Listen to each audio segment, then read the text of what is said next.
Okey, supaya kita ada kekuatan. Lepas tu kalau boleh, tidur sebelum pukul 12 malam. Sebelum 12 malam tidur.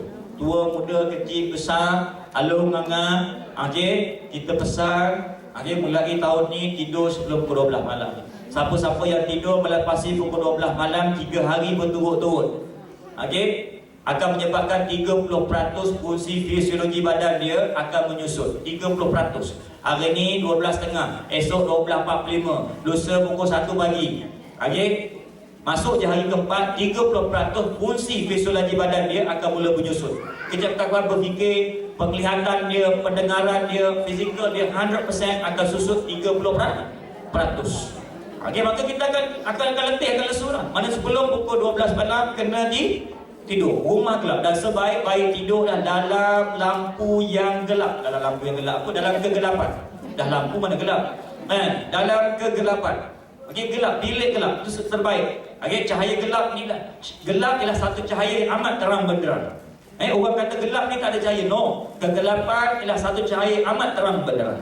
Kita dalam perut mak dulu terbentuk jasad-jasad kita dalam kegelapan. 7 lapis kegelapan. Maknanya kegelapan ni membentuk jisim-jisim fizikal kita. Sebab tu kalau boleh, jangan tidur dalam cerah. Siapa yang tidur dalam cerah, dia akan berlaku 3 kali ganda acidifikasi dalam badan dia. Lagi-lagi siapa-siapa yang makan ubat kolesterol, ni dengar ni. Siapa yang makan ubat kolesterol, malam sebelum tidur atau petang dia ambil ubat kolesterol, malam-malam dia tidur ada cahaya lampu, akan menyebabkan 3 kali ganda kolesterol dia akan meningkat dalam darah dia. Sebab tu ramai orang ambil ubat kolesterol tak turun-turun kolesterol dia. Kena marah dengan doktor lagi ada. Makin ambil ubat kolesterol makin naik. Sebab apa? Salah satu, bukan satu-satunya, salah satu puncanya ialah tidur dalam cahaya yang terang. Sedangkan malam ni tidurnya gelap. Kegelapan, Allah sediakan malam ni satu kegelapan. Kegelapan saya cahaya yang terang benderang, boleh membentuk jisim tulang berulang. Mana kalau boleh tidur dalam bilik gelap. Kalau rumah kita ada lampu jalan, kalau orang pasang langsir tebal sikit, tutup, supaya jangan cahaya masuk ke dalam. Kalau takut sangat, tak boleh sangat, kurang-kurangnya lampu yang ada dimmer.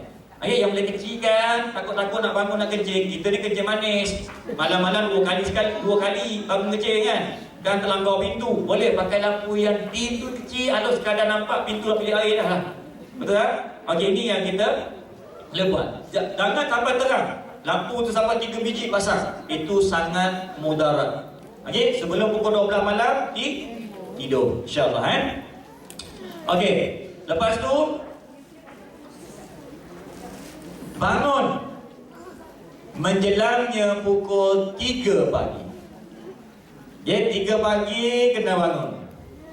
Siapa yang hebat, siapa yang sehat, siapa yang seimbang, jam biologinya betul, enzim, koenzim dan tubuhnya seimbang, automatik menjelang pukul 3 pagi dia akan boleh bangun. Fully automatic. Tak payah ada jam lonceng, tak payah ada orang kejut, tak payah ada orang irit songsang jatuh katil. Tak payah. Automatik. Maknanya pukul 3 pagi kena bangun. Tahun ni kita letak azam. Mulai tahun ni kalau boleh pukul 3 pagi je semua rumah orang dekat Seremban ni cerah belaka dah. Lampu dah nyala. Bukan sangat lampu bilik air nyala, lampu rumah semua dah nyala belaka dah. Bangun. Kita sunat kejutkan keluarga kita. Sunat kejutkan keluarga kita, alung langgar hasil ketuk pintu dia, masuk bilik dia, cium dahi dia, ambil air dalam mangkuk, air sejuk tu, celup ujung jari, gejeskan ke muka dia. Sekali 2 kali, long, insyaAllah. Buat 3 dah long, bangun dong. Dia bangun tak bangun nombor 2, tapi sunat kita kejut. Jangan siram dengan baldi, itu Nabi tak suruh. Gejes dengan air hujung jari. Hujung jari ni, tahu tak kenapa hujung jari ni? Allahu Akbar. Hujung jari ni sangat-sangat kuat. Sebab tu orang tua-tua kita, kalau kita pergi kenduri kendara, majlis keramaian, kita makan kat kenduri, kita basuh tangan dekat tempat pesangan kan, tiba-tiba marah tak orang tu? Marah. Kenapa tak marah? Sebab hebat ni air hujung jari ni. Sebab di hujung jari ni memang ada tenaga. Dia panggil tenaga sentuhan, dia panggil touch energy, memang kuat. Ni kalau celup ni, kalau balik nanti terjumpa orang accident tengah jalan, Tiba-tiba orang tu terbaring, tak gerak-gerak. Nak tahu dia mati ke dia hidup? Senang aja. Ambil air semangkuk, cari air dalam kereta, air mineral ni. Okey, taruh kat tapak tangan kita, basahkan hujung jari ni, cuba genjis betul-betul atas muka dia. Bismillah, atas muka dia. Genjis betul-betul, sungguh-sungguh. Lepas tu tengok ada pergerakan tak? Jari dia ke, telinga dia ke, tubuh dia ke bergerak. Kalau bergerak sikit, maknanya panggil ambulans, bawa hospital. Tapi kalau genjis dah 3 kali kejung je, panggil polis, sahkan kematian. Faham? Okey? Jadi dua benda yang berbeza. Sebab dia mati dah. Sebab tu orang tua kita marah kalau celup kita basuh tangan ni. Basuh tangan tergenjis. Betulan pula masa keduri tu ada orang yang datang tu dia pakai susuk. Tergenjis atas muka yang orang pakai susuk, air hujung jari ni jatuh susuk orang pun. Mana-mana siapa yang pakai susuk ni kita genjis kat muka dia dengan air hujung jari. Jatuh susuk dia. Sebab tu orang tua marah. Bayangkan pergi ke luri lawa-lawa, tergenjis air budak ni, budak dia basuh tangan tergenjis kat muka dia, kepeh muka, marah orang. Jadi maknanya air hujung jari, genjiskan kat muka anak kita. Okey, suami genjiskan muka isteri, cik sikit. Isteri belum tidur cakap kat suami, bang, sekarang kalau kita bangun pukul 3 kita genjis muka awak izinkan Suami kata iyalah. Genjis je, jangan simpan baldi. Saya kata genjis. Okey, maknanya genjiskan kat muka. Kau kejut pukul 3. Bangun menjelang pukul 3 pagi, sempurnakan 13 rakaat. Sempurnakan 13. Bersihkan diri. Nak wuduk, nak mandi boleh tak? Boleh. Tak ada masalah. Nak mandi betul. Tak ada kena-mengena pukul 3, pukul 4 nak mandi bau-bau air. Tapi mandi kena rata satu badan. Okey, tak ada masalah. Mandi, bersihkan diri, sempurnakan 10 rakaat bagi siapa yang dah witir. Siapa yang belum witir, sekurang-kurangnya 13 rakaat. Siapa yang dah witir dengan isyak dan dengan tarawih tadi, 10 rakaat. Apa benda nak buat? Sekurang-kurangnya nak 20 lagi, nak 100 lagi. Saya kata ni minimum. Okey, solat sunat wuduk 2 rakaat. Solat sunat wuduk 2 rakaat. Ketiga, 2 rakaat solat sunat taubat. Kita ada dosa tak? Siapa yang maksum kat sini angkat tangan? Ada? Kita tak ada maksum belaka kan? Yang maksum ni Nabi-Nabi, Rasul-Rasul je. Jadi kita tak payahlah, kita kena sembahyang sunat taubat. Banyak dosa, banyak salah kita. Okey? Mana solat sunat taubat 2 rakaat. Lepas tu solat sunat tahajud 4 rakaat. Okey, 2. Okey, 2 kali salam. Okey. Lepas tu 2 rakaat solat sunat hajat. Berajak belaka ke? Nak tak anak cucu kita hebat-hebat? Nak tak kita sihat belaka? Nak tak kita gembira sentiasa? Nak tak negara kita aman? Nak tak negeri kita elok-elok belaka? Penuh dengan keberkatan? Doalah ketika itu. Lepas tu bagi siapa yang belum witir, 3 rakaat solat sunat witir. Ni amalan salafus soleh zaman orang awam, zaman salafus soleh. Orang awam, orang macam kita ni. Saya tak sebut amalan ulama. Saya tak sebut amalan wali-wali. Kalau sebut amalan wali-wali, isyak dengan subuh 100 rakaat, tak tidur. 3 kali khatam Quran. Nak ambil. Sebab tu kita kata lepas tarawih 1 juzuk kita dah lulus. Kita tak kata apa ni 1 Quran kita khatam. Sebab wali 3 kali khatam. Kalau dengar 3 kali khatam kita tak payah, aku memang tak ada, kita yang tak buat-buat tau. Jadi 1 juzuk. Lepas tu bangun pukul 3, sempurnakan 10 rakaat. Boleh insya-Allah. Orang Sumban tahun ni, kalau boleh saya lalu nyinggah Serban pukul 3 pagi, pukul 4 pagi. Ramadan ni cerah belaka dah rumah ni. Tak ada yang tak cerah. Kalau nak numpang sahur pun tak malu lah. Ini jenuh tekan loceng, mesej, SMS, WhatsApp lagi tak ada balas-balas. Terpaksa lah pergi sahur dekat warung. Okey, boleh? InsyaAllah Mana pukul 3 pagi. Kenapa penting pukul 3 pagi ni? Sebab menjelang pukul 3 pagi, kalau tuan-tuan bangun, tuan-tuan bangun pukul 3 pagi, kebetulan cuaca ni terang. Cuaca ni terang. Cuaca ni elok, tak ada masalah. Kemudian langit ni terang dan sebagainya. Tuan-tuan cuba dongak ke timur 60 darjah. Bangun pukul 3 pagi, dongak ke timur 60 darjah. Tuan-tuan akan jumpa apa? Akan nampak sedikit warna pink. Kalau langit terang nampak pink. Berbiasan cahaya matahari di bawah sana itu akan menghasilkan warna pink. Warna pink itu memberi kesan banyak-banyak baik kepada talamus sistem kita. Dan talamus ini ada kaitan dengan pembersihan darah. Nak bersih darah. Siapa yang masalah darah tinggi, siapa yang kandungan darah dia berkuman, kolesterol tinggi, ni pembersihan dia berada pada pukul 3 pagi. Sebab tu kita galakkan semua orang sihat yang tak nak sakit, orang sakit yang nak sihat, kalau boleh pukul 3 pagi. Menjelangnya pukul 3 pagi kita bangun, ketika itu rokok dan sujudlah. Dan solat, kita tengok dalam kitab-kitab ditulis oleh ulama-ulama, antara solat-solat yang ditekankan oleh para ulama. Ketika itu boleh sembahyang lain, tapi ulama menulis kitab antara solat-solat yang ditekankan kita, solat sunat taubat. Jadi kalau boleh. Tapi kalau bangun pukul 4 pun sembahyanglah sunat taubat juga. Jangan kata pukul 3 je sembahyang sunat taubat. Tak. Tapi maknanya ketika itu sangat memberi manfaat. Dan keadaan ini di Malaysia dalam latitude macam kat Malaysia, kalau tahu pergi buat umrah lain pula.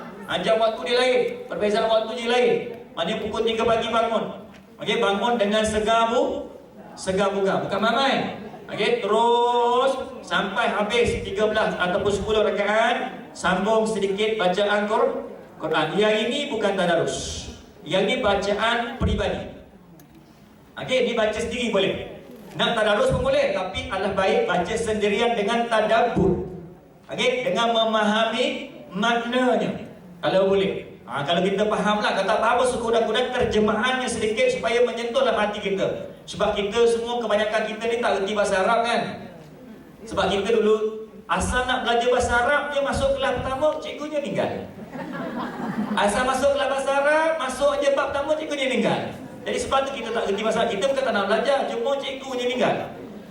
Jadi kalau boleh, selepas waktu solat, solat tahajud, waktu solat qiyam malam itu, kita baca sedikit Quran dengan kita memahami maknanya. Kalau kita ni jenis faham bahasa Arab, tak ada masalah lah. Sekurangnya baca Quran terjemahan, baca sebelah, tengok maknanya, renungkan sedikit sekadar mana yang kita mampu. Baca sikit. Dan ditakdirkan kita mengantuk ketika itu, boleh tidur tak? Sahur tak sampai lagi ni.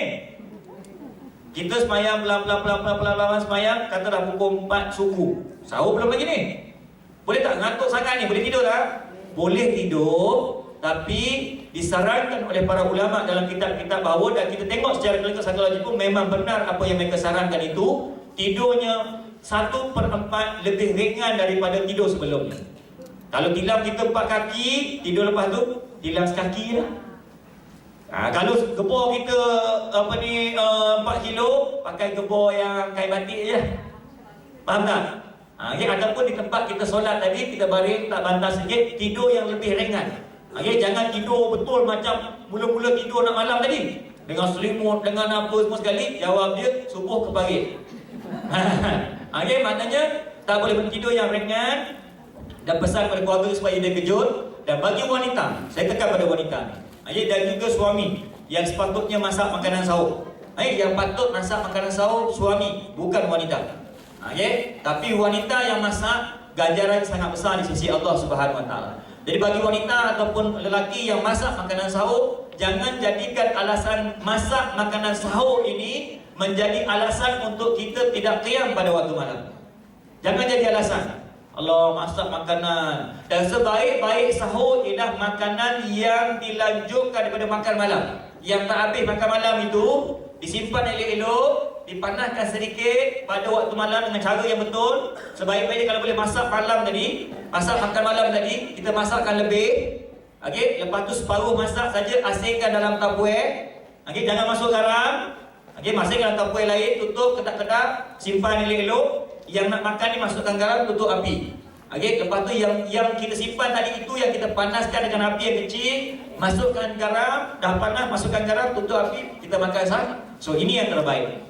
Ringankan juadah makan sahur. Bagi para suami pula, saya ingatkan, tak payahlah minta orang rumah buat sambal belacan. Dah lah tak nak masak, patut dia yang masak.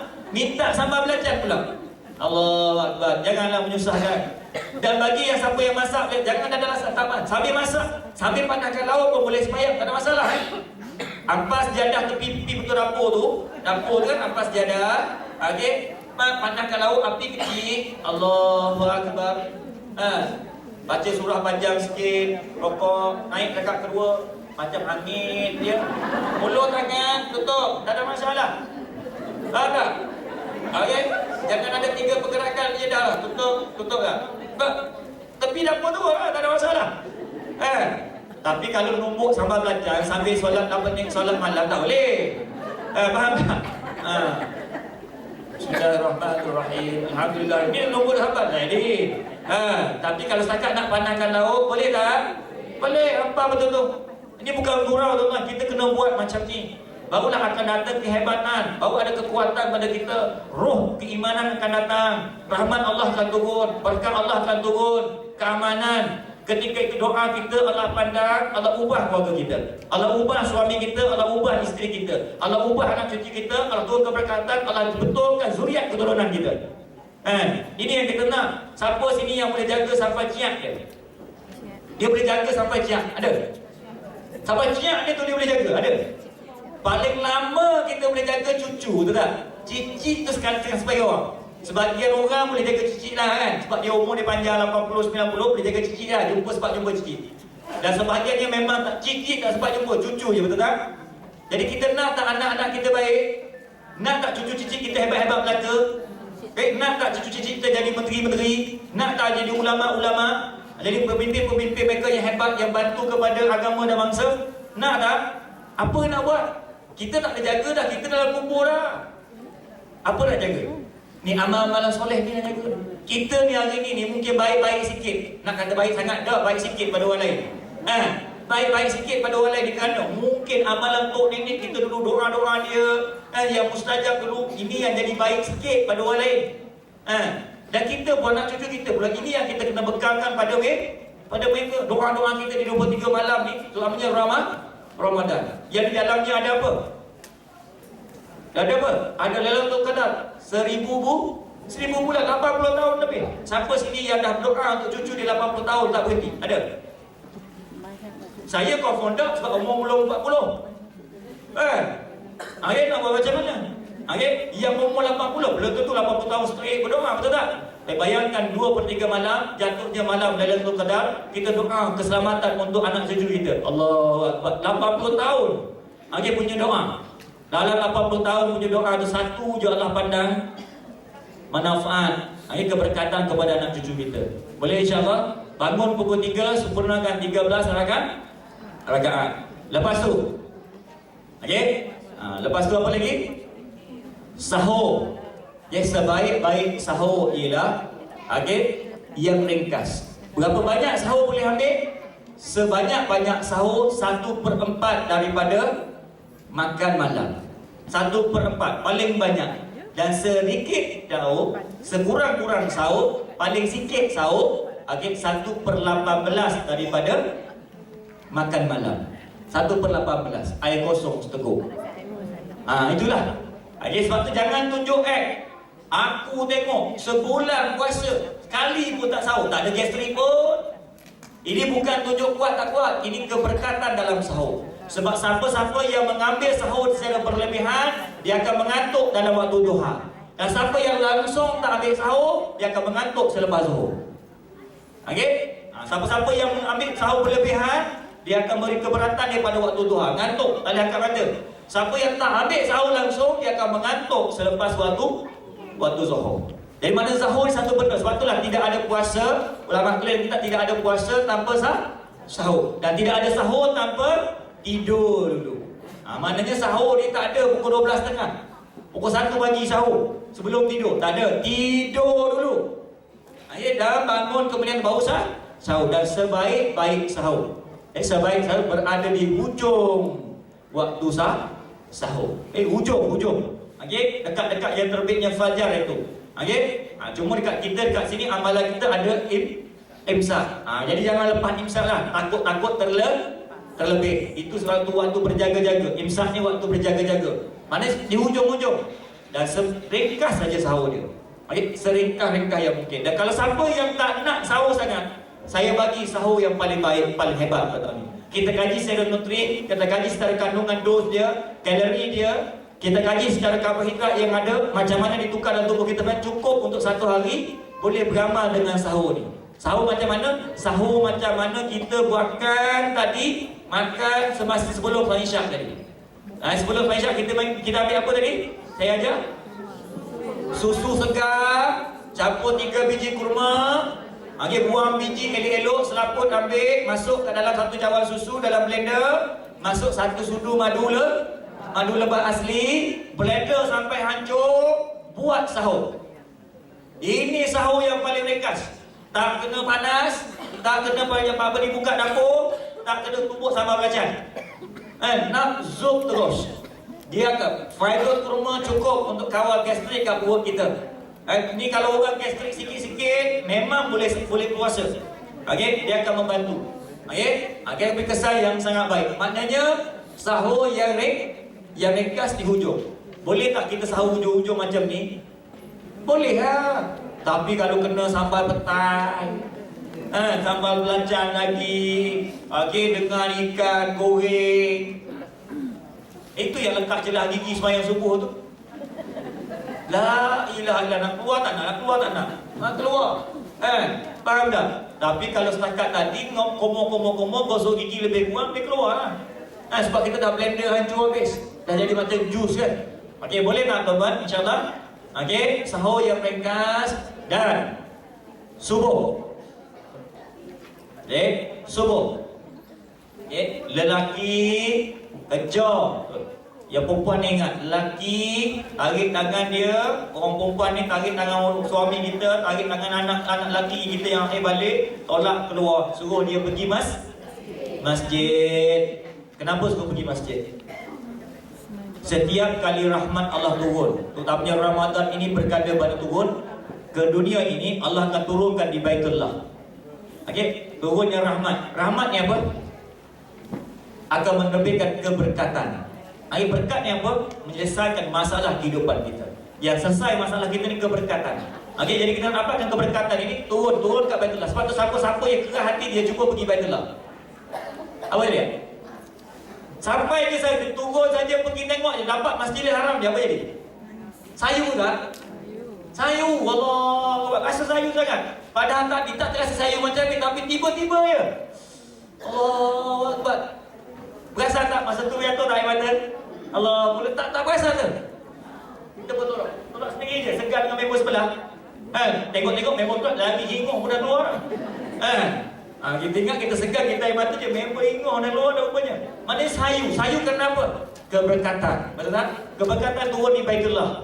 Turun ke Baitullah, diagih-agihkan ke surau-surau, ke masjid-masjid. Okay, ini tempat dia, display channel dia. Maka siapa yang ke masjid, maknanya mengambil rahmat Allah. Sebab tu sunat lepas bagi masjid, solat ke masjid, orang lelaki ni sunat balik rumah, bukan singgah kedai kopi. Walaupun bukan Ramadan pun, balik rumah, bawa balik, tengok anak isteri dulu, nak pergi sarapan kedai kopi, pergi balik. Sebab bawa rahmat di sisi Allah Subhanahu Wa Taala. Jadi betul, maknanya pusingan kita kali ni ialah nampaknya yang perempuan apa nak buat? Segerakan solat di rumah. Kalau siapa yang mampu ke masjid, ada halangan, terus ke masjid, tak ada masalah. Terus pusingan 5 waktu ke masjid, terus kita buat. Okay, kita ulang sekali lagi sebelum saya tutup hari ni. Ringankan juadah berbuka puasa. Sebaik-baik berbuka puasa ialah dengan makanan yang ringan. 3 biji kurma, air kosong. Jangan sekali-kali menghimpunkan makan malam dengan berbuka puasa. Asingkan berbuka puasa dengan makan malam. Okey, selesai? Okey, lepas tu apa lagi? Segerakan solat maghrib. Lelaki di surau di masjid, perempuan di rumah di sudut solat. Di sudut solat. Setiap rumah mesti ada sudut solat. Kalau lagi rumah kita besar, buat bilik solat. Dan di bilik solat inilah tempat wanita-wanita beriktikaf pada bulan Ramadan. Ini akan dapat pahala sama macam lelaki iktikaf di masjid. Jadi di tempat kita bilik solat ni. Kalau rumah kita kecil, kita rumah flat, usahakan bilik solat, bilik tidur pun tak cukup. Tak apa, sudut solat. Ada satu khas kita letakkan sejadah sudut solat. Dan di ruang-ruang inilah wanita-wanita akan beriktikaf pada bulan Ramadan. Okey? Lepas tu segera solat maghrib. Penting solat maghrib ni. Okey, lepas tu patah balik rumah baru makan malam, baru hidangan makan malam diletakkan. Dan sebaik-baik makan malam 5 benda sahaja. Pertama, 1 makanan ruji, tak boleh 2. Kalau ada murtabak, cukup murtabak dengan lauk kari, kambing, dah cukup. Okey, tak ada lain lah. 1 makanan ruji, ada nasi je lah, ada mi je lah. Okey, maknanya 1 makanan ruji, 1 jenis lauk. Kalau ayam je lah, kalau ada ikan je lah. Ni ikan lain, ayam lain. Ayam kecil, goreng kicap lagi, ayam goreng merah lagi, lepas tu ikan sambal lagi. Itu bukan makan malam, itu apa ni? Itu muntah darah. Okey. Maknanya 1 makanan ruji, 1 makanan ruji, 1 lauk, 1 sayur, 1 jenis minuman, 1 jenis buah-buahan.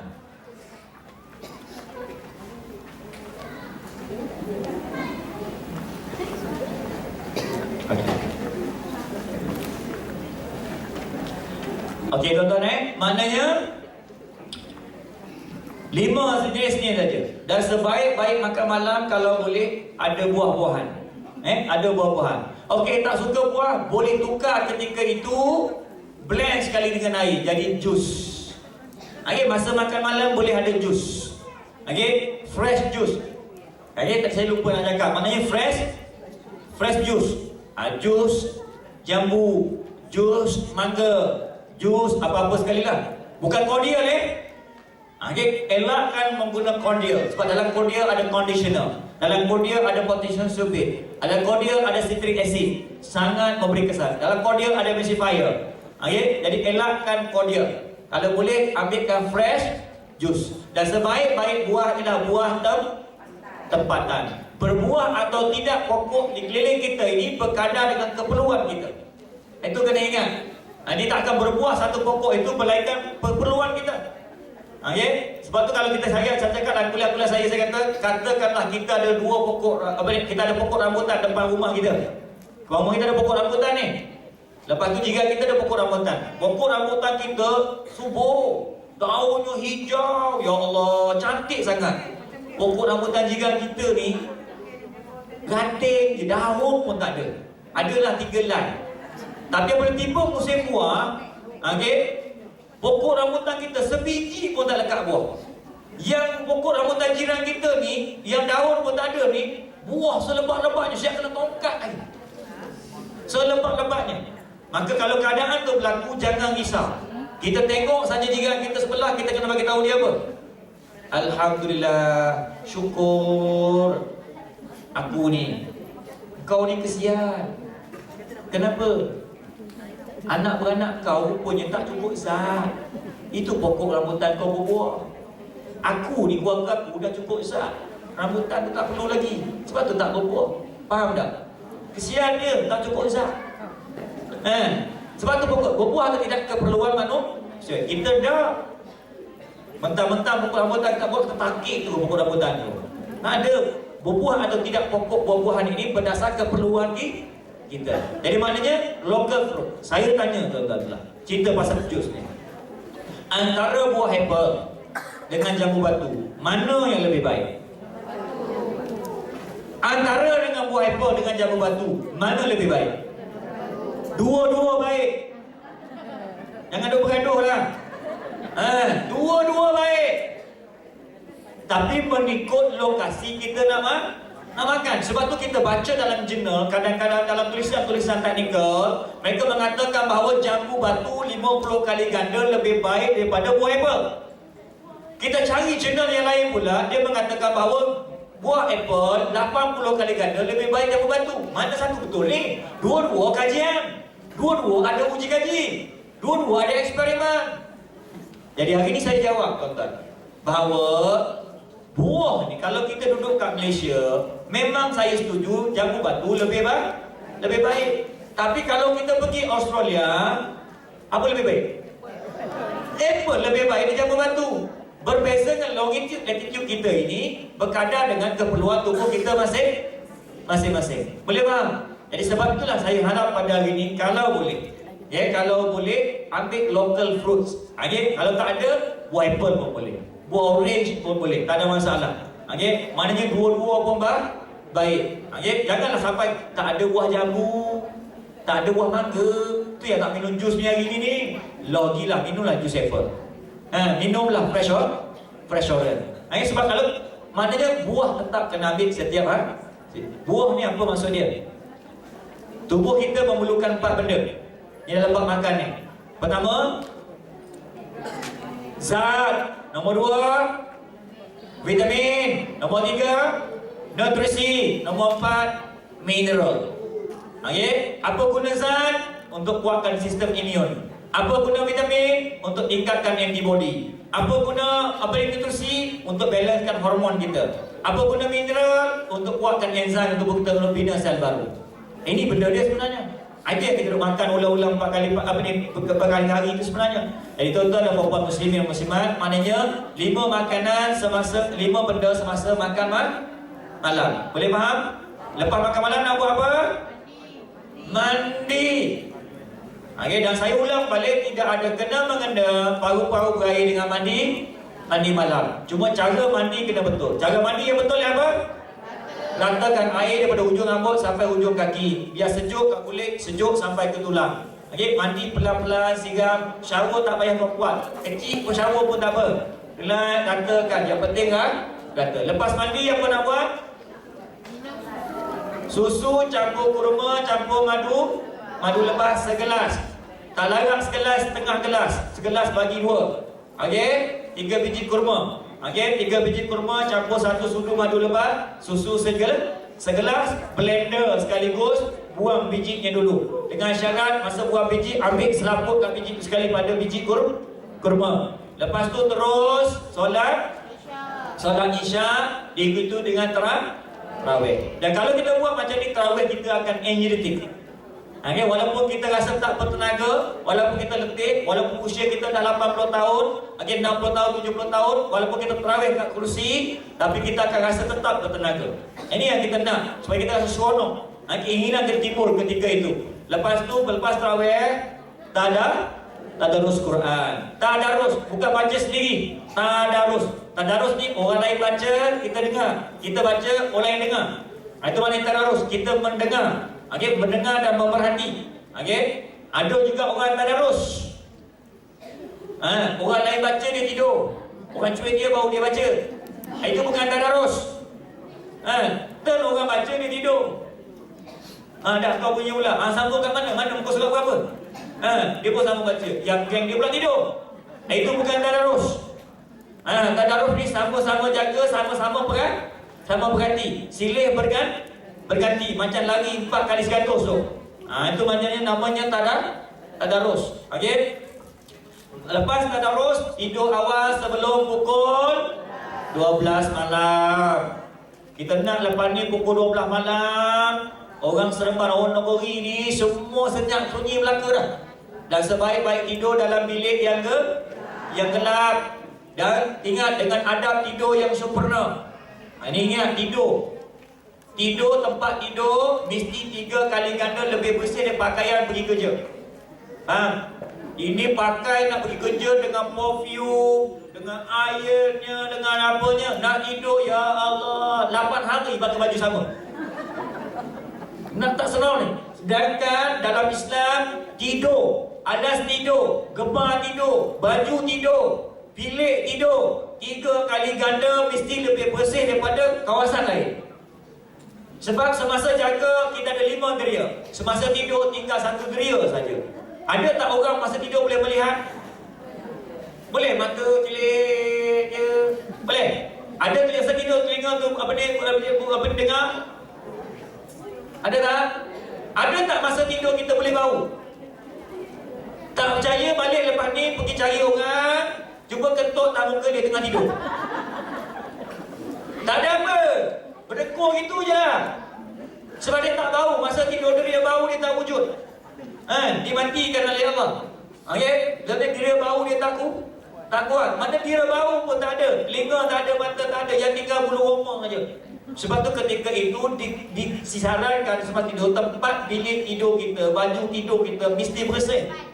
Hari ni saya cabar tuan-tuan, balik rumah nanti tapak tangan buat gini, cuba raba bawah katil tu. Raba bawah katil, lepas tu cuba buat macam ni. Saya rasa ramai jadi komando lepas ni. Okey. Itulah kita, bukan orang lain, kita lah tu. Sedangkan sepatutnya tempat tidur 3 kali ganda lebih bersih daripada tempat lain. Dan dia beritahu tidak ada tidur tanpa wuduk dan tidak ada wuduk tanpa bersuci. Nampak tak dalam Islam hebat dia ceritanya. Ulama tulis semua dalam kitab ni. Cuma kita je tak faham, degil. Dah tahu kadang-kadang tak nak buat. Namun kita ingatkan balik pada hari ini, mudah-mudahan kita dapat satu benda yang momentum betul-betul. Kita azam mulai sekarang kita cuba usaha, boleh? Okey, tidur yang sempurna, baju tidur kena bersih. Macam mana nak bangun pukul 3, baju tidur dah 8 hari pakai. Macam-macam peta ada ni. Peta yang tak ada kat dunia pun ada kat baju kita. Bantal tu tak tepuk dah 8 tahun. Dah kerah dah bantal tu. Faham tak? Jadi maknanya boleh tak tukar cadar, tukar, elok-elok cantik sikit, sila berganti. Yang buat, saya kata tak, saya ingat ni, bagi yang tak buat, yang dah buat tu alhamdulillah syukurlah. Yang tak buat, balik buat. Bilik tidur 3 kali ganda mesti lebih bersih daripada bilik-bilik lain. Ini hakikatnya. Dan tuan-tuan baca dalam kitab, tulis ulama tulis semua benda ni dulu. Cuma kita je tak mengambil indah tentang benda tu. Lepas tu tidur awal sebelum keluar dalam bilik yang gelap. Jangan, kalau boleh jangan ada cahaya. Kalau kita takut sangat dah gelap bangun susah nak pergi bilik air sebagainya, boleh pakai lampu yang ada dimmer sekadar nampak bilik air lalu saja. Jangan tidur dalam lampu Kalimantan terang. Siapa tidur dalam lampu Kalimantan yang terang menderang, medan elektromagnetik ketika itu akan menyebabkan asidifikasi berlaku dalam darahnya 3 kali ganda. Siapa yang makan ubat kolesterol tidak balas tidak balas ubat kolesterol yang ada dalam darah dia dengan cahaya lampu, dan fitur cahaya pada ketika itu akan menyebabkan kolesterolnya 3 kali ganda lebih tinggi dari biasa. Sebab tu kalau boleh siapa yang makan ubat kolesterol kena duduk tidur dalam bilik gelap, itu yang paling baik. Lepas tu juga cukup tidur awal, kena bangun awal. Berapa awal lah kena bangun? Pukul 3 pagi, menjelang yang pukul 3 pagi. Selewat-lewat bangun pukul 5. Paling lewat dah tu. Kalau siapa bangun Allahu Akbar, Allahu Akbar, dah subuh dah, orang tu sakit, berpenyakit. Orang yang hebat automatik pukul 5 dah bangun, tak ada jam logik.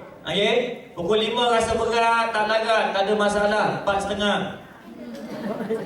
4.30 pun tak boleh, pukul 4 pun tak boleh juga, tak apa, 3.30. 3.30 pun susah nak bangun, pukul 3 bangun, selesai masalah. Jadi maknanya kita usahakan sebaik mungkin pukul 3 sempurnakan 10 rakaat bagi siapa yang dah witir. Siapa yang belum witir 13 rakaat. Bangun, bersihkan diri, mandi. Boleh mandi tak? Boleh, tak ada masalah. Tak akan ada baru berair je.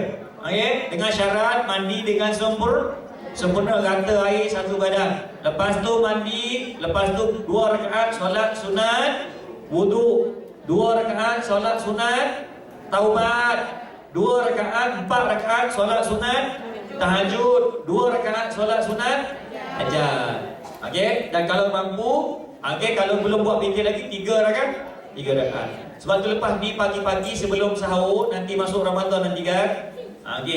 Yang isteri cuba tanya kepada suami. Sebelum makan sahur tu cuba tanya, bang, awak ada semayang sunat taubat tak tadi? Suami pun cakap, Allah, tak dan nak semayang tadi. Tak dan, tak sempat nak semayang tadi. Isteri pun cakap lah kat suami, dia kata, oh rupanya awak maksum ya. Tak semayang sunat taubat? Maksum lah. Yang suami pula tanya pula isteri, yang awak ada sembahyang sunat hajat tak? Tak sempat juga, kita masak sahur. Alhamdulillah, cakap suami. Saya ingat nak beli gelang ke awak, tapi awak tak ada hajat, tak jadi ya.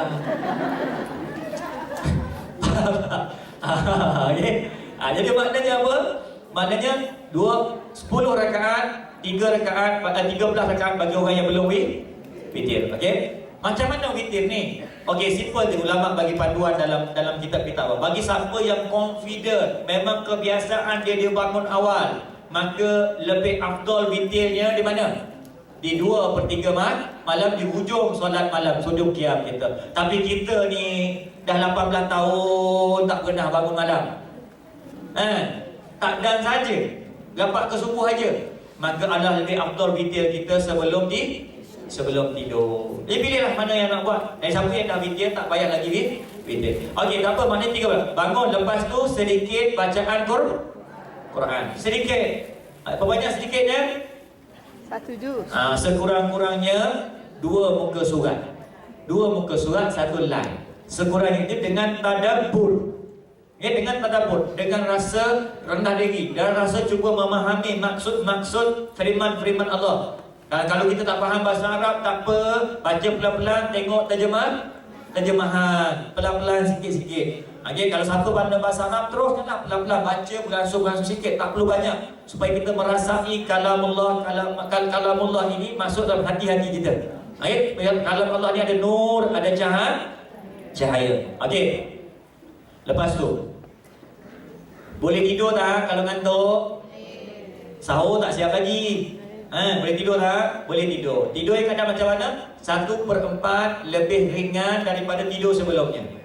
Okey? Kalau boleh tidur kat situ pun boleh. Okey? Tidur kat tempat sembahyang pun boleh. Okey? Tidur kat katil pun boleh, tapi ringankan sikit. Okey? Jangan complete set sebelum tu lah. Kalau complete set jawab dia subuh tak bangun nanti. Okey? Ringan sikit. Bila ringan sikit terus. Okey? Sahur. Sebaik-baik sahur di hujung waktu sahur. Okey, hujung betul. Dan kalau boleh jangan sekali-kali tak sahur. Bersahurlah kita walaupun dengan seteguk air kosong. Dengan niat yang sahur. Sebab dalam sahur ada keberkatan. Okey, sahur ni ada keberkatan. Sahur ni sebenarnya untuk beri makanan kekuatan pada tulang kita. Sahur ni untuk tulang. Kalau makan malam, makan malam kita tadi untuk beri kekuatan pada perut.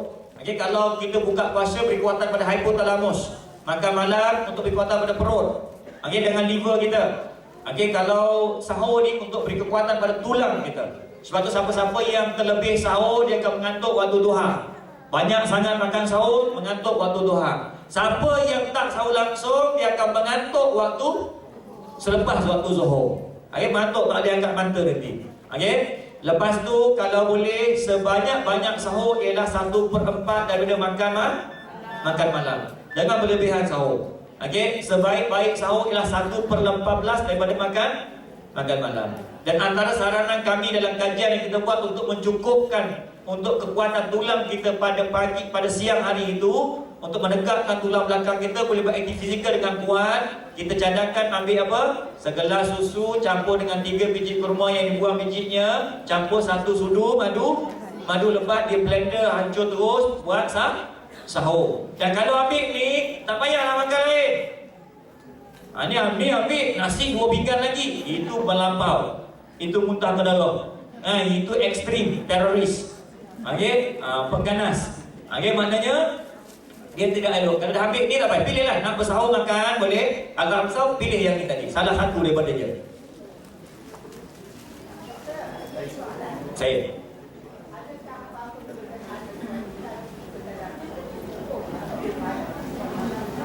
Okey, tak apa. Gini je. Tadarus ni sebenarnya tak ada masa. Tak adalah ada masanya. Cuma fi sunatnya memanglah di luar lepas banyak. Jibril akan salam akan turun jumpa Rasulullah sallallahu alaihi wasallam dan bertadarus. Jadi kalau tak ada soalan dia tanya nak tadarus lepas subuh sebab masa lain tak ada. Dari keadaan macam tu adalah lebih baik bertadarus pada tadarus, tapi namun begitu lepas isyak lebih baik. Lepas isyak lebih baik. Dan kajian kita buat dan sebagainya dan sudut pandangan sebagainya pun kita lihat dan kita kata lepas isyak yang terbaik. Namun begitu, daripada kita tak tadarus langsung lepas subuh ke, lepas zuhur ke, lepas asar ke, lepas maghrib ke, lagilah jadi tadarus. Maknanya tak penting masa itu, walau bagaimana yang penting yang disebut ulama dah banyak lepas Lepas Isyak. Okey, tak apa. Okey, balik pada tadi dia, kalau boleh sahur yang yang ringkas. Boleh insya-Allah? Ringkas dan sahur sebaik-baik saja di ujung. Siapa yang tidak ada puasa tanpa so, tidak ada dia bukan batal, tapi penegasan ulama maknanya adalah baik bahawa kita mengambil sahur, dan tidak ada sahur tanpa tidur dulu. Maknanya kita tidur dulu baru bersahur. Lepas tu masuk subuh, teruskan solat subuh dengan segera. Dan yang lelaki di masjid, di surau, yang berdekatan, yang perempuan di rumah masing-masing. Dan ini peringatan penting ni. Peringatan sangat penting. Jangan sekali-kali tidur selepas subuh. Siapa tidur selepas subuh, akibat dia dari segi penelitian psikologi, akibat dia. Memanglah tak batal puasa kita, tapi kesan yang ketara ialah, saya cakap apa tadi, mula-mula tadi ingat, setelah azan subuh berkumandang, apa yang berlaku? Satu, arahan akan keluar daripada hypothalamus untuk membongkarkan glukogen tebu di liver kita untuk ditukar menjadi tenaga. Daripada mana hasilnya glukogen ini? Daripada makan-makan kita dulu, sama ada silap atau yang betul terhimpun di situ. Jadi untuk bakar dia keluar ini, dia perlukan arahan daripada hypothalamus. Bayangkan siapa-siapa yang tidur selepas subuh dia tidur. Apa jadi? Sifat kerja arahan tadi akan terbantu, terhenti sampai bila? Sampai petang, dia stop terus. Maka tidak akan berlaku detoxification, tidak akan berlaku nyah toksik, membatalkan proses detoksifikasi tadi. Puasa tetap sah, tapi kesan fizikal akan hilang. Sebab tu kalau siapa nak tidur juga, kalau boleh, yang terbaik tidur ialah seketika sebelum zuhur. Ini disebut sebagai qalullah. Sebut sebelum zuhur. Dua waktu yang tidurnya sangat penting. Dua waktu ini tidurnya sangat penting, yang mana kalau kita kaji dari segi hukum fizik, masa tempoh ketika itu sangat panjang, iaitu pukul 12 malam hingga ke pukul 3 pagi, pukul 12 tengah hari hingga pukul 1 tengah hari. Ni waktu di Malaysia. Negara lain kena ikut jam lain lah. Tapi ni dekat Malaysia pukul 12 malam hingga pukul 3 pagi, pukul 12 tengah hari hingga pukul 1 pagi. 1 saat tidur di waktu ini seumpama 45 minit tidur di waktu lain. Ini tidur orang alim, tidur para ulama, para wali-wali kat sini lah. Sebab tu kalau siapa nak potong balik ketok tali kiam lama sangat, pukul 3 dah bangun takut mengantuk, pukul 12 tidur. Ni sebab tu mengantuk belaka ni semua ni. Ni waktu tidur, memang tak apa, tak payah kejut. Jangan tunjuk, biar dia tidur je. Sebab ni waktu tidur ni betul ni, mengantuk waktu ni betul ni, sehat ni. Sebab mengantuk ni ada kesan. Siapa yang mengantuk lepas subuh, maknanya thyroid dia ada masalah. Siapa yang mengantuk waktu duha, jantung paru-paru dia problem, tak sehat. Siapa mengantuk lepas zuhur, perut, hati empedu, pankreas dia tak kuat. Siapa mengantuk lepas asar, maknanya reproductive system, kesuburan, adat kelamin dia tak normal. Kalau kahwin sudah dapat anak Siapa yang mengantuk lepas maghrib? Ada tak mengantuk lepas maghrib? Ada orang, ya Allah, tak puasa ni kan, lepas maghrib tak boleh angkat mata. Dia bagi salam kanan, lepas tu bagi salam kiri tu sekaligus dengan baring. Ngam-ngam atas sejadah tu juga. Ini masalah otot, saraf, tulang, usus besar, usus kecil. Tak kuat. Memang dia akan mengantuk selepas maghrib. Lepas tu ada orang mengantuk lepas isyak. Apa masalah dia? Sehat. Ada pula lepas isyak mengantuknya, tak boleh angkat mata aku ni. Kenapa Jangan bangga, sehat tak tu. Orang yang mengantuk lepas isyak ni sehat. Orang yang sehat akan mengantuk lepas isyak. Kalau tak mengantuk lepas isyak, maknanya tak berapa sehat. Sebab tu ni kita kena faham ni. Pergi berjalan rumah orang, rumah kawan, kita tengok tuan rumah tu 15 kali dah keluar. Kita ni dah bertanya dengan dia lagi. Faham lah, sekali muat balik dah. Orang tu orang sehat, lepas isyak mesti mengantuk. Faham? Okey, ini habis dah tuan rumah menggeliatnya lain apa lain. Duduk lagi siap kopi lagi tak tambah. Ini betul-betul tak pandai ziarah orang. Adab ziarah dia tak belajar. Okey? Jadi maknanya apa? Lepas subuh jangan tidur. Mengantuk macam mana pun adjust lah. Kan? Buatlah ikhtiar macam mana. Kadang-kadang tok kita tidur dulu. Zikir dengan tasbih. Kita pusing belakang pas jatuh. Dia pagi-pagi tengok TV tanyalah ustaz. Tak sampai 5 minit TV tengok dia. Maknanya kenapa? Mengantuk lepas. Mengantuk lepas subuh pada tyrod. Orang yang suka cakap sia-sia dia memang mengantuk lepas subuh. Dan siapa yang mengantuk lepas subuh maknanya suka cakap benda sia-sia, tak ada manfaat. Dia ada kaitan dengan karakter pula. Tak apalah, tu lain kali saya akan syarahkan balik. Tapi namun begitu, maknanya jangan tidur lepas subuh. Mana kurangkan. Kalau ikhtiar juga lah, siram pokok bunga ke, dan apa-apa yang patutlah buat masa tu. Kemudian, lepas tu apa yang saya tekankan lagi ialah tidur sebelum zuhur. Kalau boleh, lelaki, perempuan ke apa ke kat rumah ke sebelum zuhur tidur sekejap. Dia panggil nap sleep. Dua tempat ni, 12 hingga pukul 3, 12 malam pukul 3 pagi, pukul 12 tengah hari tu. Yang lelaki yang kerja-kerja apa semua tak ada masalah. Pukul 12 tengah keluar rehat tu, main kereta pergi masjid. Parking betul-betul dekat corong speaker tu. Kalau boleh pusing kereta tu ngam-ngam corong speaker atas telinga. Lepas tu baringkan sikit, buka tingkat sikit supaya dengar suara masuk ke dalam. Jangan parking jauh takut-takut nanti orang azan asar baru bangun. Naik masjid orang komat nak sembahyang asar, dia pergi sembahyang zuhur. Tak perasan dah.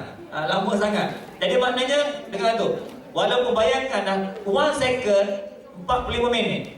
1 saat 45 minit. Allahu Akbar. Saat 2 saat berapa minit? 90 minit.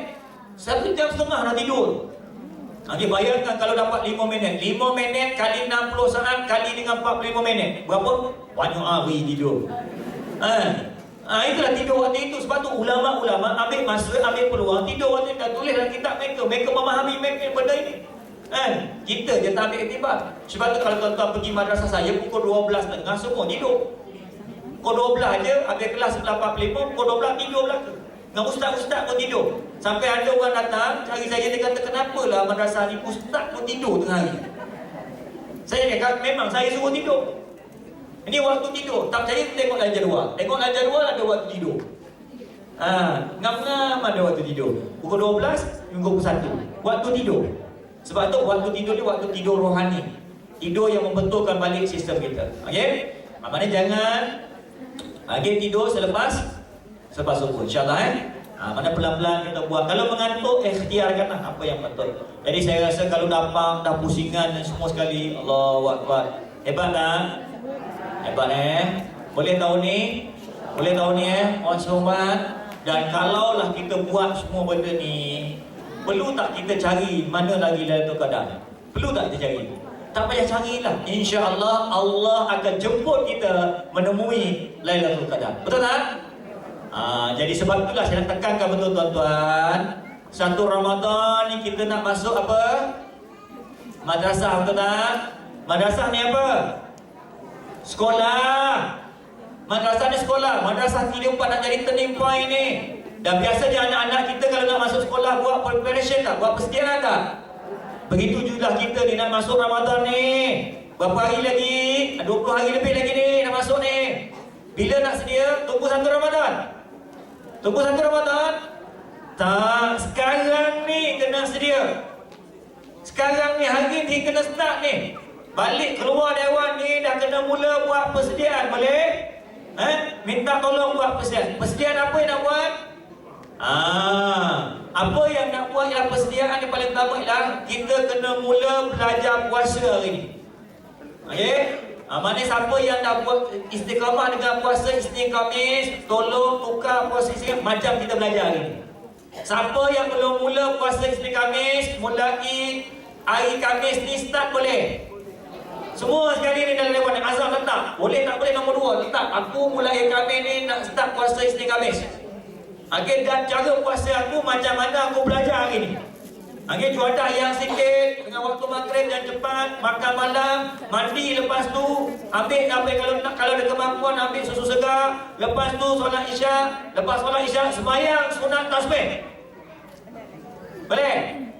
Sembahyang tarawih tak ada ni. Ada lagi kan? Tapi sembahyang tasbih, kita start sembahyang sunat tasbih. Nak tengok betul tak?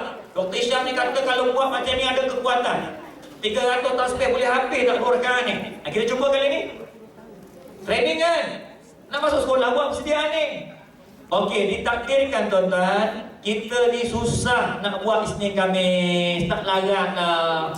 Lemah puasa ni berat sangat. Tak apa, tak ada masalah. Buat puasa Nabi Daud selang sehari. Faham?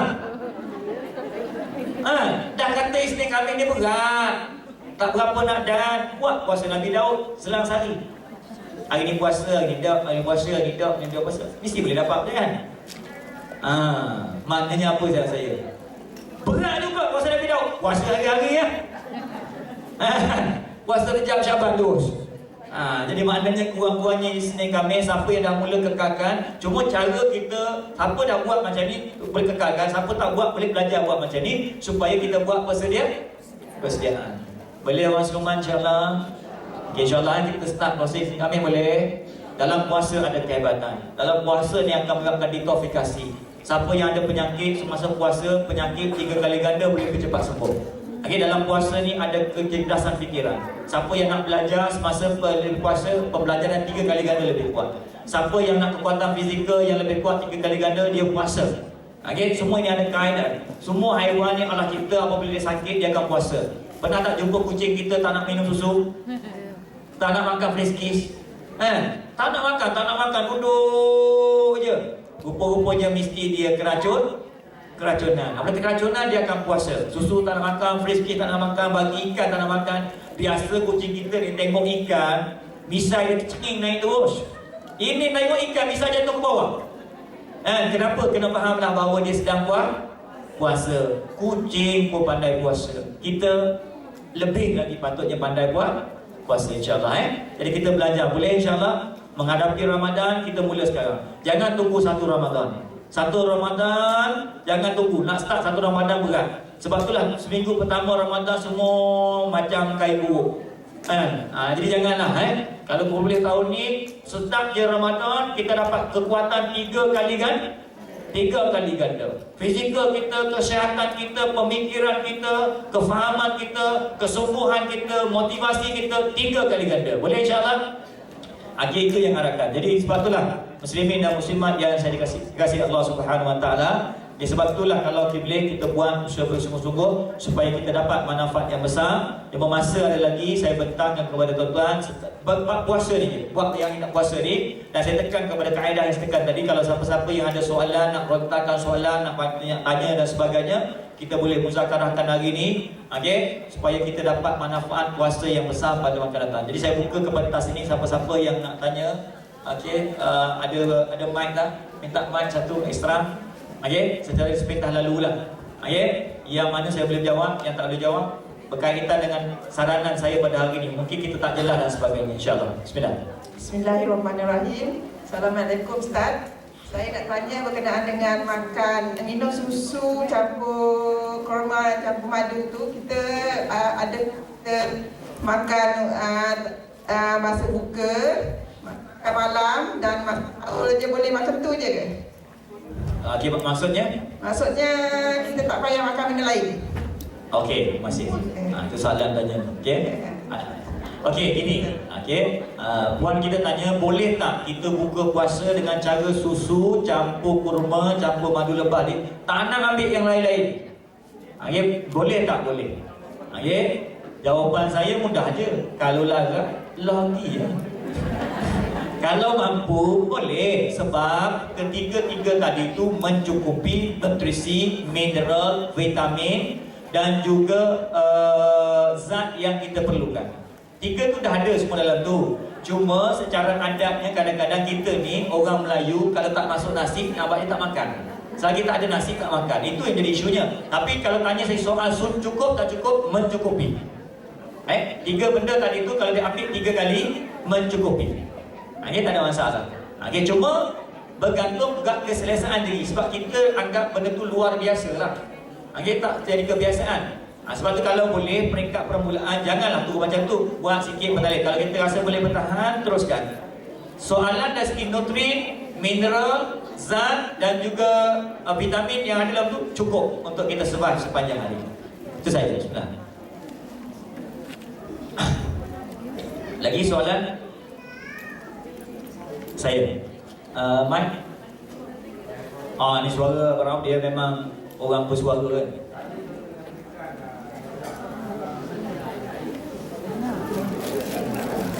Okey, saya.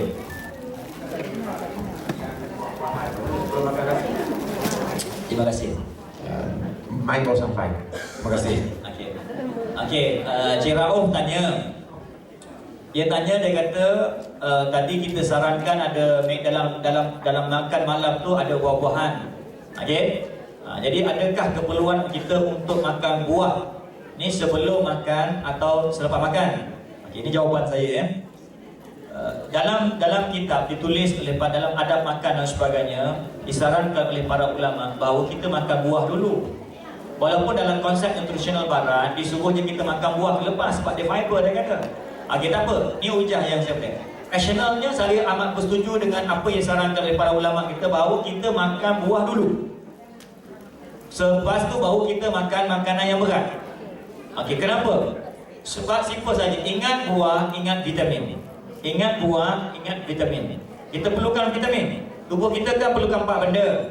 Zat, vitamin, nutrisi dan juga mineral.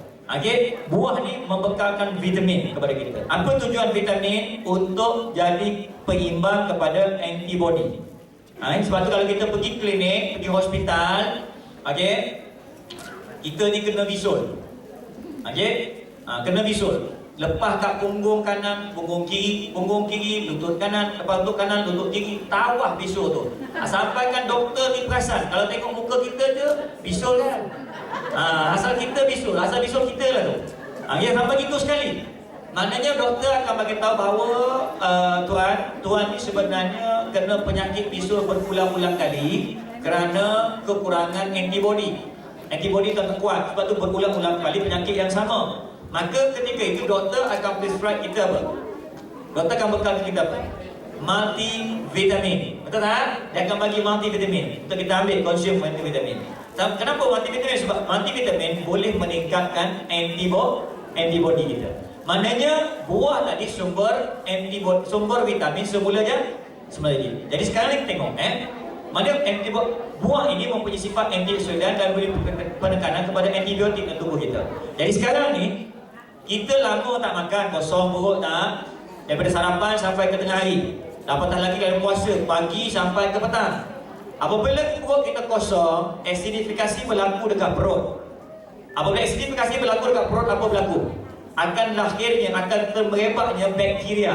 Sebab dalam tubuh kita ni akan ada bakteria. Jadi bakteria akan terhimpun kat situ. Dan bakteria ni akan teradu 2 jenis bakteria. Satu yang baik, satu yang jahat. Dua-dua ada serentak.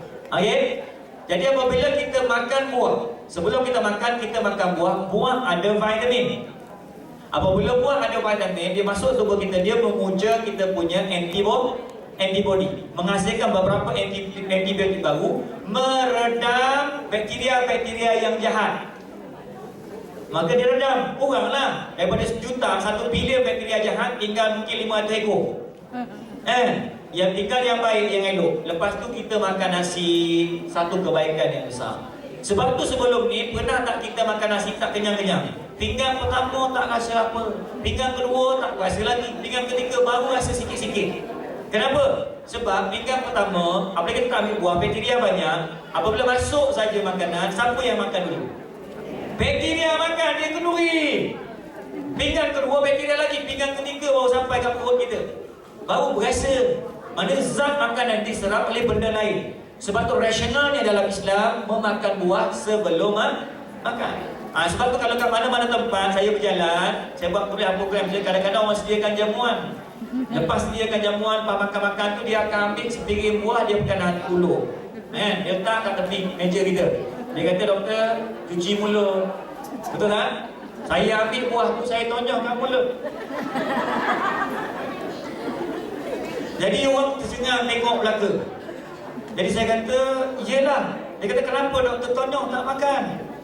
Kata cuci mulut. Saya kat Johor cuci pakai air. Mungkin kat sini pakai buah. Dan tujuan saya buat macam tu nak memberi pengetahuan mereka bahawa adalah kebaikan mengambil makan buah ni sebelum makan. Kalau boleh lain kali angkat buah dulu. Sebelum makan nasi, angkat buah. Kita makan dulu buah, relax-relax sambil berbuah kejap kan. Lepas tu angkatlah nasi, lauk, bau hidangkan. Perfect. Okay? Jadi itu baru yang boleh tanya. Okay, next. Ada soalan? Saya. Assalamualaikum Ustaz. Salam. Tadi Ustaz mengatakan mandi selepas makan. Makan ni saya. Jadi adakah boleh kita mandi sebelum waktu masuk maghrib? Okey, saya. Okey, satu. Kita tengok dari segi kadar fiqh dulu. Kadar fiqh kalau mandi sebelum maghrib ni kalau menyegarkan sehingga sebab puasa ni memang letih. Dan kita mandi tu atas urusan kita nak menyegarkan supaya sekar buka kita. Maka setengah ulama menghukumkan dia makruh. Okey, jadi mana makruh. Jadi dalam lingkup psikologi pula dalam kajian kita memang tidak elok ketika itu mandi. Sebab saya cakap tadi, terbalik pada pelajaran kita bagi tadi. Setelah azan subuh berkumandang, Allahu akbar, Allahu akbar, apa berlaku? Hypothalamus akan menghantar isyarat ke kita punya liver, hati kita untuk membongkar, melakukan kerja-kerja detoksifikasi, nyah toksik, benda-benda yang lama yang terpendam untuk glukogen tepu, lemak-lemak tepu dibongkarkan. Isyarat itu berlalu 6,000 km sesaat dalam tempoh 0.052 mili saat satu pusingan. Begitu laju. Dan benda itu berterusan sampai ke mana? Sampai ke azan maghrib. Sehingga masuklah makanan baru. Dan apabila kita redam dengan suhu air ini, apabila air ini jatuh, menyebabkan tekanan graviti dan tulang belakang kita rendah, isyarat neuro itu akan terpendam, akan teredam, akan berhenti. Ditakuti ketika itu beri kesan yang sangat besar kepada masalah-masalah pembongkaran tadi. Dia akan terhejat kat situ. Sebab tu dalam fiqh, sebab tu fiqh ni hebat sebenarnya. Ulama memakruhkan perkara ketiga untuk menguatkan sehingga kita berfikir nak kuat. Kecuali memang kerja kita ni kotor. Kerja kita ni gaul tai ayam. Gaul tai ayam. Ni tai ayam penuh ni. Bukan sekat bulu ayam, tai ayam, kat belakang kepala bulu ayam, baju belah ketiak, semua bulu tai ayam belaka ni. Dengar pula orang cakap tak boleh mandi sebelum maghrib, makruh. Pergilah buka kutub ni dia. Satu rumah bawa tai ayam, maka di situ sunat pula mandi. Faham tak? Jangan salah faham tu. Okay, maknanya di situ ada tuntutan mandi sebab keadaan itu membuatkan kita kena mandi. Tapi kalau kita saja-saja kerja pejabat biasa je, balik relax-relax gitu je, tapi rasa macam penat. Dan aku ingat nak hilangkan penat ni aku nak mandi ya. Itu namanya makruh. Okey? Okey, ni ada satu soalan. Baik.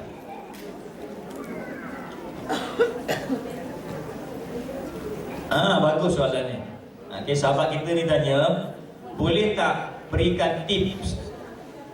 Dia berikan tips, bukan beri duit beri tips ni. Untuk ibu mengandung yang sering rasa lapar di siang hari waktu berpuasa. Okey. Bagus. Ramai yang mengandung ni. Soalan ni datang. Tapi mungkin ada yang tanya untuk cucu kot. Okey.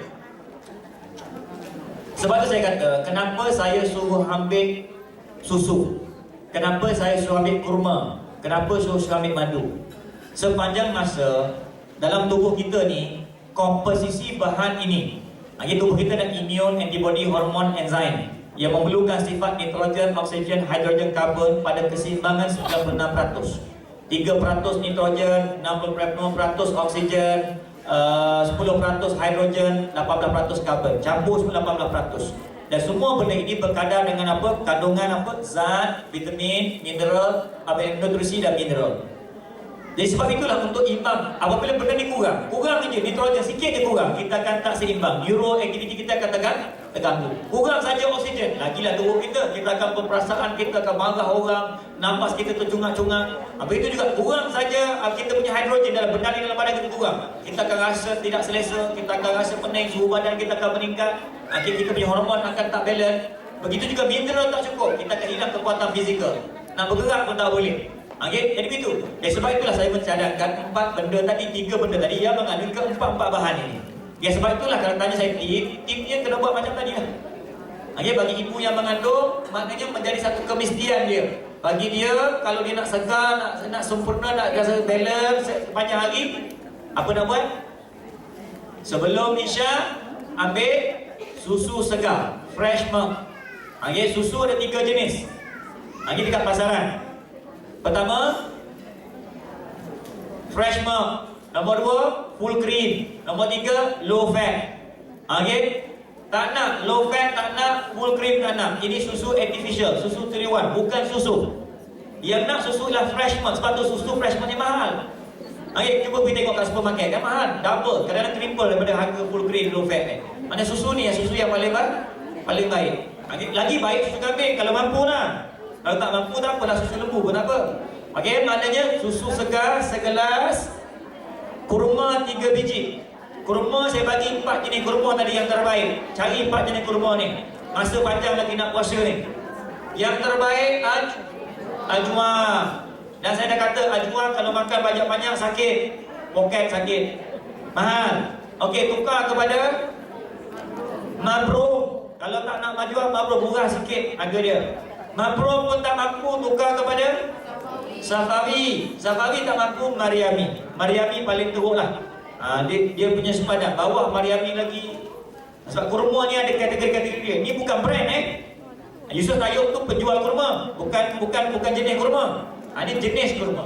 Jadi maknanya kalau boleh, kurma 3 biji. Dan saya ingatkan balik kurma tadi. Saya ingat balik kurma tadi kena blend dengan syarat kopi, buang biji, selaput kat biji tu ambil sekali.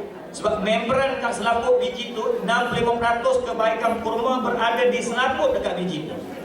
3 kali ganda lebih baik ada kolagen. Ni selaput ni, yang nipis halus tu. Kopi ganda sekali masuk dalam blender. Masuk dalam blender, blend. Satu sudu madu lebah asli. Blend, minum. Masa bila? Selepas Isya dan di hujung sahur. Tutup sahur dengan benda tu. Kalau nak sahur dengan benda tu pun dah cantik sangat dah tu. Kalau nak tambah makanan lain, sedikit kita tambah makanan lain dan tutup dengan benda tadi. Sangat membantu. Ini je lah yang boleh bantu. Bagi ibu mengandung sangat berkesan. Kalau yang ibu tak mengandung berkesan, ibu mengandung pun sama juga berkesan. Ini ada satu soalan lagi. Ada lagi yang tak mengandung rupanya. Sebab soalan dia bagaimana memudahkan mengandung. Tadi dia tanya kalau nak jaga orang mengandung. Ni ada lagi yang tak mengandung. Ni untuk orang mudah mengandung pula. Terima kasih. Banyak pula soalan. Kalau satu soalan RM10, kaya kita ini. Amalan mudah mengandung. Syarat utama nak mengandung kena ada suami, ada isteri. Ada syarat utama. Tak boleh buat apa ni. Kalau tak ada, tak cukup syarat ni memang tak jadi. Namun begitu setelah ada suami, telah ada isteri yang sah, memang ada masalah tentang mengandung. Ada orang yang susah dapat zuriat. Pertama sekali dari segi sudut amalan yang wajib dulu, yang wajib-wajib yang Allah syariat pada kita. Ingat dia mengandung, ingat kesuburan, betul? Ingat kesuburan, ingat asar. Asar ni kesuburan. Maknanya sebab itulah bagi orang yang ada masalah kesuburan, memang asalnya jadi berat bagi dia. Berat, ada je urusan. Asalnya ujung-ujung aja. Jadi mulai hari ini kalau siapa yang masalah kesuburan, yang tak ada masalah pun kena jaga juga supaya jangan tak subur. Yang nak subur pun kena jaga juga sebab benda ni penting. Maknanya tolong jaga betul-betul waktu asar. Sebab ingat asar, ingat kesuburan. Ingat asar, ingat reproductive system. Ingat asar, ingat. Sebab itulah asar ini suatu benda yang penting. Sebab siapa nak dapat zuriat yang hebat-hebat, yang cantik-cantik, yang cemerlang-cemerlang, tolong jaga betul-betul asar. Allahu Akbar, Allahu Akbar, azan tu dah pakai sekali semayang dah. Dah ada wuduk sebelum asar lagi. Sangat membantu. Dan bagi siapa yang kes dah ada masalah ni. Okay? Memang dah 8 tahun kahwin tak dapat zuriat lagi. Boleh gunakan sedikit waktu asar, lebihkan sedikit amalan kerohanian dia daripada biasa. Lebihkan sedikit, baca Quran ke, zikir ke, tak kisahlah. Waktu asar. Waktu lain jaga macam biasa, yang asar ni lebih sikit. Okay? Maknanya lebihkan sikit dan lagi-lagi jangan tidur lepas asar. Kalau tidur lepas asar, lama-lama mandul lah. Jadi maknanya siapa yang tak tidur lepas asar, ingat dia akan ganggu kita punya kesuburan. Okey, itu dari segi amalan. Okey, dan kalau siapa yang nak ruqyah yang mudah, nak meningkatkan hormon kesuburan ni, suratul Fatihah. Okey, suratul Fatihah kesan dia kepada hidrogen pada tubuh kita akan berkesan pada kesuburan. Sangat membantu. Okey, maknanya amalkan selalu. Okey, baca pada air pun boleh 7 kali. Baca pada air 7 kali. Okey, buat minum boleh. Pekat kat perut, bacakan 7 kali usap pun boleh juga. Terpulang. Okey, sekadar yang kita mampu. Okey, sebab ada kaitan kesuburan, ada kaitan dengan suratul Fatihah. Masalah jantung, paru-paru, ayatul kursi. Kalau bahagian kepala, sakit kepala, migrain dan sebagainya, fikiran mengacau, tak tentu arah, okey, boleh guna apa? Amanah Rasul. Okey, ayat 3 ayat akhir surah Baqarah. Pilih lepas mayang kita tu, ayat-ayat manzil tu. Okey, kalau otot saraf tulang, sakit sendi, bisa-bisa, lemah-lemah, kejap otot, simpul biawak, okey, boleh guna apa? Boleh ruqyah. Kalau mudahnya untuk awam-awam seperti tak lalu dengar ni, ada ayat lain tapi yang kita bagi yang biasa buat suratul Ikhlas. Mudah je kan? Balik beramal terus lah. Sakit rasa tekan otot kita, okey, baca suratul Ikhlas, urut sikit pelan-pelan. Ambil minyak zaitun, bacakan surah Fatihah, baca suratul Ikhlas, buat urut. Urut ada cara. Kiri tolak ke bawah, kanan tarik naik atas. Okey, kalau kiri ni tolak ke bawah, kanan ni tolak ke bawah, kiri ni naik atas. Kalau setempat, pusinglah panjang. Macam mana pusinglah panjang? Ambil jam, letak kat tempat nak pusing tu, terbalikkan jam, betul lah tu. Payah sangat. Sebelum tanya saya jawab. Okey. Jadi maknanya tu, maknanya bagi siapa yang okey, dari segi makanan. Okey, makanan. Okey, dari segi makanan yang membantu, yang sedikit memberi kesan impact kepada kesuburan, 2 benda. Madu lebah dengan kurma. Blend sekali, serentak. Madu lebah, kurma.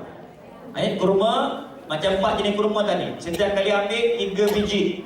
3 biji kurma, kopek dengan seraput, masuk dalam blender. 1 sudu madu lebah masuk.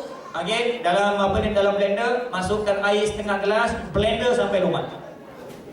Blender sampai lumat, jadikan amalan. Okey, dan yang terbaiknya makan pada waktu selepas solat subuh. Makan dia buat tu selepas solat. Terbaik, waktu lain pun boleh buat. Jangan lepas ni, tak dah hari ni dah masuk asar, tak boleh buat dah aku. Dr. Syam kata lepas zuhur, ni dah asar. Tak ada, kalau tak ada lepas asar pun boleh. Tapi yang terbaik selepas zuhur. Okey, boleh? Jadi itu insyaAllah kurma dengan madu. Ingat kurma dengan madu. Ingat hormon, ingat apa ni, antioksidan supaya kandungan kita lekat. Ingat madu lebah. Itu perkaitan dia. Okay? Jadi lagi, ada soalan lagi tak? Ini ada satu soalan. Ada orang tanya, kenapa makanan laut tidak boleh campur makanan darat? Apa logiknya dari saintifik? Ini banyak dekat internet keluar kan, makanan laut, makanan darat kan. Dia bukan isu makanan laut, makanan darat. Isunya ialah setara. Okey, tubuh kita ni molekul. Kalau orang tanya apakah manusia, secara fakta sains saya menjawab bahawa manusia ialah molekul. Gabungan 114 atom, unsur logam, bukan logam dan separuh secara sebatian molekul yang sangat-sangat unik dan komprehensif. Itulah manusia. Maknanya manusia ni molekul. Molekul ni dia sebati, dia jantung. garam, natrium chloride, molekul sebatian. Okey, natrium chloride baik tak? Manfaat tak? Manfaat, boleh buat masak. Tapi garam ni kalau berpecah, natrium campur klorin, natrium, sabun basuh, kloro. Manfaat ke apa? Cuba hari ni saya masak kari. Saya pandai masak tau, jangan main. Okey, saya masak kaki kambing, ayam lah, masak ayam kampung ni. Bau semerbak dalam dewan ni. Okey, sedap ni, lapar belaka dah ni tengah hari dah ni.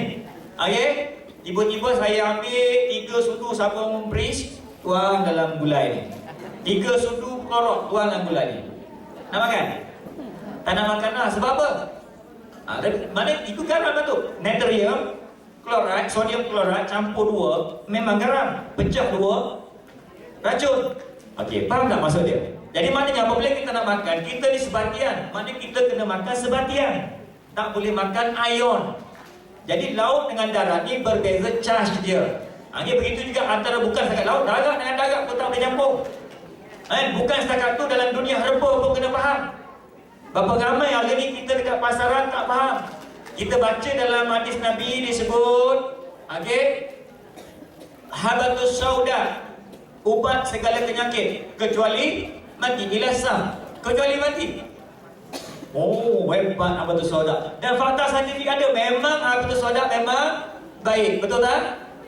Dibaca satu hadis lagi, madu pula. Menyimpan madu dia. Nabi SAW bagi tahu semua tuan dia, siapa yang menyimpan madu di rumahnya menyimpan keberkatan. Dulu hebat madu ni. Dalam Quran pun disebut, ayat Quran sebut madu. Oh, mesti madu ni baik. Habatus sauda baik. Maka orang awam ni berfikir, dia kata ni baik, madu baik, habatus sauda baik. Kalau aku jantung 2, mesti lebih baik. Betul tak? Kita faham mesti lebih baik kan? Kita faham. Tuan-tuan tahu tak, ada jantung 2 tu toksik. Ada kita buat clinical study, kita memang jadi toksik, tak sesuai. Tak ada jantung 2 tu begitu sahaja. Ada kaedah penjantungan, ada ratio dia, ada ketumpatan dia, ada berapa banyak nak diadunkan. Sebab tu kita tak boleh baca matan tu begitu saja. Sebab tu kata tadi, kalau nak belajar dia tak boleh baca gitu je. Sebab tu kata saya cara belajar ada 2 benda. Pertama ada kitab, nombor 2 ada guru. Kalau kita baca gitu memanglah, kalau campur 10 lagi baik. Itu yang jadi pada hari ini ni. Makin makan makanan sunnah, makin teruk penyakit kita. Macam diturun ditimpa bala, bukan ditimpa rahmat. Mana kenapa? Sebab kita tak faham konsep tadi. Jadi balik pada makanan laut, makan sayur, makanan darat tadi tu, bukan kerana makanan laut dan darat. Tak kisah, darat dengan darat pun kalau tak setara memang mudarat. Jadi ini kalau saya nak ulang tu panjang, tapi asasnya gitu. Sebab kita kena makan kita molekul kena masuk tubuh kita molekul, tidak boleh ion. Kenapa Islam melarang makan khinzir? Kenapa? Sebab tubuh khinzir penuh dengan ion, bukan molekul. Sebab tu kenapa boleh makan daging lembu? Sebab daging lembu menghampiri sifat molekul. Menghampiri, tak sama tapi menghampiri. Struktur atom dalam tubuh dia itu menghampiri sifat molekul. Maka tubuh kita boleh proses. Yang ion tu ditendang keluar sebagai najis pagi-pagi yang kita berak tau. Itu dia punya keadaan dia. Jadi maknanya itu asasnya lah. Jadi maknanya bukan kata bukit makanan laut kalau kena cara. Sebab itulah turun-temurun. Kalau kita tengok dari segi kitab-kitab sebagainya, sebenarnya amalan itu dibawa turun-temurun daripada zaman Nabi Bani Israel. Cuma dibawa, sehinggalah hari ni orang kata benda tu hadis Nabi melarang. Nabi melarang, mana ada, dia tak larang benda tu pun. Dia bawa daripada amalan Bani Israel turun-temurun sehingga dicatatkan pada hari ni. Jadi siapa-siapa kata Nabi dah melarang kita makan laut dengan darat, tak ada jadi itu sebenarnya amalan-amalan Bani Israel dibawa turun-temurun sampailah kita zaman ini. Tak apalah. Jadi asasnya saya bawa lah. Di situ ada asas, maknanya makanan mesti setara. Jadi setara ni apa? Susah nak faham orang awam kan? Senang je lah, makan asing-asing lah. Jangan campur-campur. Selamatlah. Makan habatus sauda, nak makan lah. Hari ni makan ikan, tak payah makan ayam. Kita belajar macam mana makan tengah hari tadi. Makan malam kita macam mana tadi? 1 lauk, 1 sayur, 1 minuman, 1 makanan ruji, 1 jenis buah.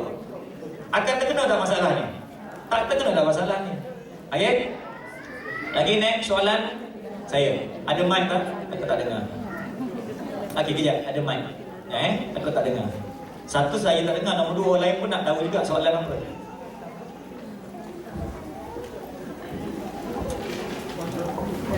Assalamualaikum warahmatullahi wabarakatuh. Saya ada soalan. Saya tanya kalau yang penggemar kopi masuk bulan Ramadan macam mana Satu. Nombor dua, sekarang ni di pasaran ada kopi plus habatus sauda. Ya, saya. Macam mana? Ya, saya. Okey, terima kasih ya. Okey, kopi. Ramai yang minat kopi ni. Sebab tu soalan timbul kan. Okey. Senang saja. Kopi memang mengandungi antioksidan. Ini yang hakikat kita terima. Tapi kopi, kopi itu ada antioksidan, bukan ekstrak kopi. Ekstrak kopi, instant kopi tidak mengandungi antioksidan, malah mengandungi toksin. Ini kena bezakan. Okey, apa itu ekstrak kopi, apa itu kopi? Kopi ni maknanya kopi dipetik, buah kopi dipetik, okey, dijemur kering, disangai. Orang tu pakai sangai. Tak ada minyak, tak ada apa, sampai dia garing, jadi arang, ditumbuk, jadi habuk. Itu namanya kopi, antioksidan. Faham? Hablo kopi ni diambil, dimasuk dalam bioreactor, diblendkan dengan maltodextrin, dimasuk dalam bioreactor, dispray 300 darjah Celsius suhu dia, ditiup dengan udara panas sampai jadi hablo. Ini kopi spray dryer. Satu. Nombor dua, dimasuk dalam bioreactor, diekstrak substance partikel kopi tadi, diblend. Itu pun nama ekstrak kopi. Bayangkan tuan-tuan, 300 darjah Celsius. Cik Rauf ni saya bawa balik, masuk dalam oven, 300 darjah Celsius. Keluar balik apa? Abu. Arwah pun tak panggil dah abu. Tak ada apa, hampah lah. Tak ada apa. Mati dah benda tu. Sebab itu, terus terang secara ikhlas saya mengatakan dalam teori kita, dalam kajian yang kami buat, kami menolak instant coffee. Saya tak setuju instant coffee. Memberi kesan mudarat yang paling teruk. Jadi maknanya saya setuju kopi. Sebab tu kalau kita pergi ke Europe, kita pergi conference kan apa ke Europe sebagainya, dia akan angkat apakah? Dia akan angkat dia akan kopi panggang. Cool bean coffee dia panggil. Ini beza, ini betul-betul kopi. Sebab tu kalau kita pergi makan espresso dekat five star apa hotel sebagainya, secawan berapa? RM35, RM48, dia kata mumpah. Cakap jauh betul, RM48.